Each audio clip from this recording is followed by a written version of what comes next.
জয় গুরু। আজ আমরা পড়ব মানবের সার্বভৌম ধর্ম। লিখছেন শ্রী সুনীল কুমার নন্দী। জয় গুরু। তপোধর্ম কৃতে যুগে জ্ঞানম, ত্রেতা যুগে শ্রীতম, দাপরে চাদ্ধরা প্রোক্তা কলৌ দানং দয়াদম। দেবগুরু বৃহস্পতি। অর্পণনামাতে শ্রী শ্রী ঠাকুর নিগমানন্দ শ্রী শ্রী জগৎগুরুর আদেশে জগতের হিত সাধনকল্পে যে তিনটি ব্রতের কথা উল্লেখ করেছেন তার শেষ উক্তিটি হল জীব সেবা। প্রেমাবতার শ্রী গৌরাঙ্গদেব প্রচার করে গেলেন জীবে দয়া। ভারতবর্ষ উক্ত বাক্যটির যেভাবে সার্থক রূপায়ণ হয়েছে পৃথিবীর অন্যত্র তাহার সেরূপ হয়নি। ব্যতিক্রমের মধ্যে আছেন যেমন ভগবান যিশু ক্রুশে বিদ্ধ হয়েও অজ্ঞানন্ধ জীবের জন্য পরমপিতা পরমেশ্বরের নিকট প্রার্থনা করেছেন। ভারতবর্ষের তো সীমাই নেই। সেই পৌরাণিক যুগ থেকে আধুনিক কাল পর্যন্ত ভারতবর্ষে এমন কোনো ধর্মসম্প্রদায় বা মহাপুরুষ নেই যিনি জীব দুঃখে বিগলিত না হয়েছেন। কোনো ধর্ম সম্প্রদায়ের উক্ত বাক্যটির মর্ম ভুলে যাওয়া উচিত নয়। অহিংসা পরম ধর্ম। উক্ত বাক্যটির পরিপুষ্টি সাধন করলেন বুদ্ধদেব। কারণ হিংসার বিপরীত বৃত্তি হল দয়া। একদিন তিনি উপবনে বসে আছেন, হঠাৎ তার পদপ্রান্তে এসে পড়ল এক সর্বিদ্ধ পাখি। রক্তাপ্লুত তার দেহ। কুমারের হৃদয় করুণায় ভরে গেল। পাখিকে স্বরমুক্ত করে সেবা করতে লাগলেন তিনি। এমন সময় খেলার সাথী এসে পাখিটি তার বলে দাবি করতে থাকে। সিদ্ধার্থ ঘোর আপত্তি জানালেন এবং পাখিটিকে মুক্ত করে দিয়ে সাথীকে বললেন, পাখিটিকে যে স্বরাঘাত থেকে প্রাণ বাঁচায় তারই পাখিটির ওপর অধিকার। প্রাণদাতার দাবি সেদিন জয়যুক্ত হয়েছিল এবং এই ঘটনায় গৌতমের হৃদয়ে যে করুণা ছিল তারই প্রমাণ পাওয়া গেল।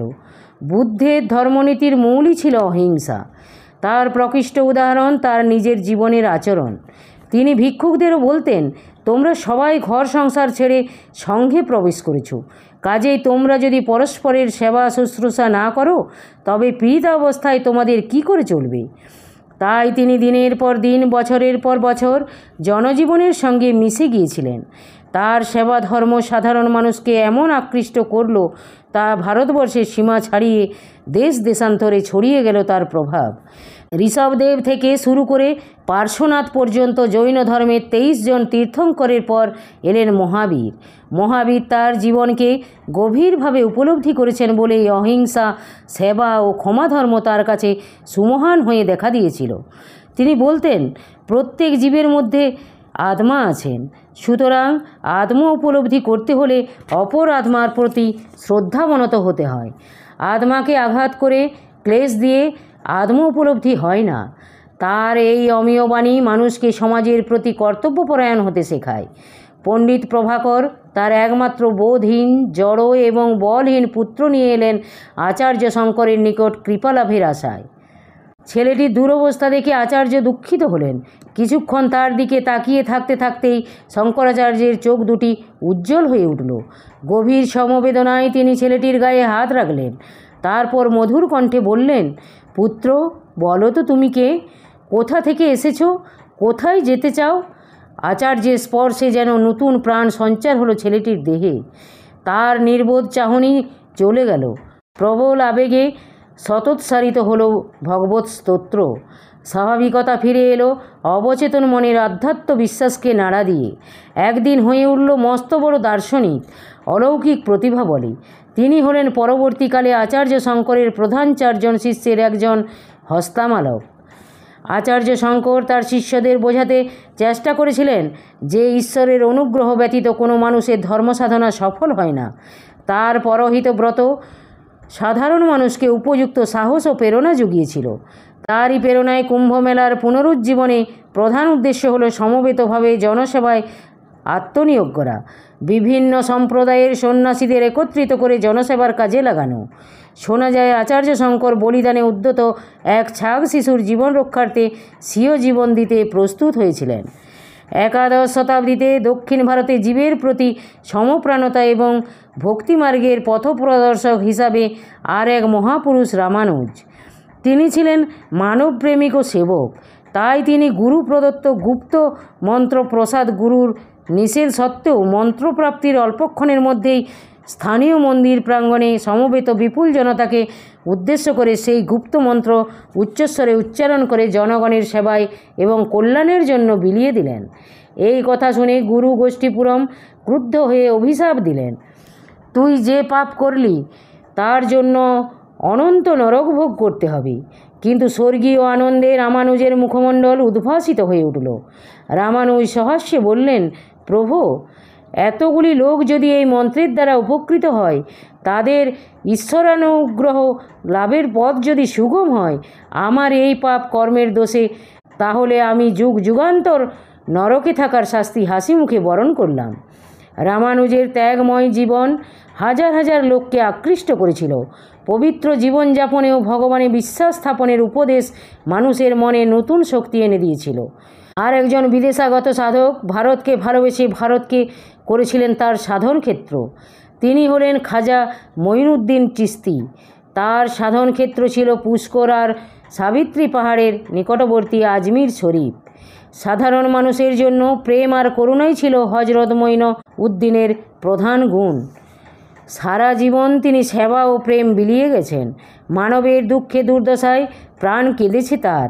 তিনি চেষ্টা করেছেন সেই জীবের দুঃখ দূর করতে, প্রাণে শান্তি দিতে। তার সব কিছুই দান করে দিতেন দরিদ্রদের মধ্যে। নমাজ শেষে তিনি সব মুদ্রাও বিলিয়ে দিতেন সাধারণ মানুষের মধ্যে। তিনি বলতেন, আল্লাহর করুণা লাভ করতে হলে সমুদ্রের মতো মহানুভব, সূর্যের মতো দয়ালু আর বসুন্ধরার মতো সেবাপরায়ণ হতে হবে। শ্রী গৌরাঙ্গ গৌর সুন্দর শ্রীবাস অঙ্গনে কীর্তন বিলাসে কৃষ্ণপ্রেমে সর্বদা মাতোহারা হয়ে থাকতেন। এই অবস্থায় তিনি একদিন তার পার্শ্বদের ডেকে বললেন, এই নবদ্বীপে একজন উচ্চকোটি মহাপুরুষ আত্মগোপন করে আছেন।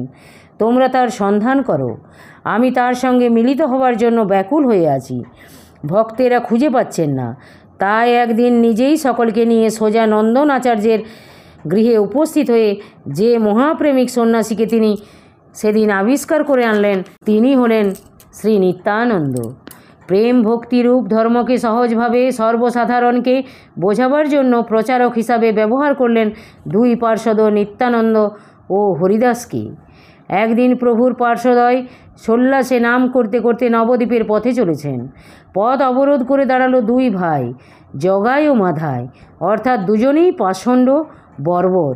হরিনাম শুনলেই মারমুখী হয়ে ছুটে আসি।